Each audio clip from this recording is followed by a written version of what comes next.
ঢাকার মোহাম্মদপুরের জেনেভা ক্যাম্পে ককটেল তৈরির গোপন কারখানার সন্ধান পেয়েছে ঢাকা মহানগর পুলিশ। শুক্রবার বিকেলে সেখানে অভিযান চালায় তারা। আগামী জাতীয় নির্বাচনকে অবাধ, সুষ্ঠু ও অংশগ্রহণমূলক করার প্রতিশ্রুতি পুনর্ব্যক্ত করেছেন প্রধান উপদেষ্টা অধ্যাপক মোহাম্মদ ইউনূস। নির্বাচিত সরকার এলে সব সমস্যার সমাধান হবে বলে মন্তব্য করেছেন বিএনপির স্থায়ী কমিটির সদস্য আমির খসরু মাহমুদ চৌধুরী।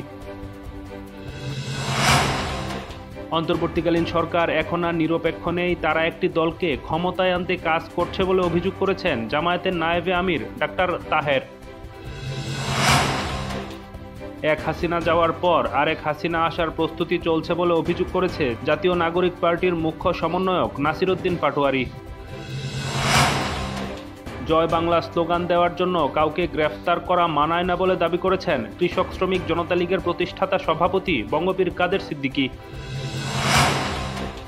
হাইকোর্ট সংলগ্ন জাতীয় ঈদগাহ মাঠের গেটের কাছে ড্রাম থেকে খণ্ডিত মরদেহ উদ্ধারের ঘটনায় তারই বন্ধু জারেসকে প্রধান আসামি করে শাহবাগ থানায় মামলা।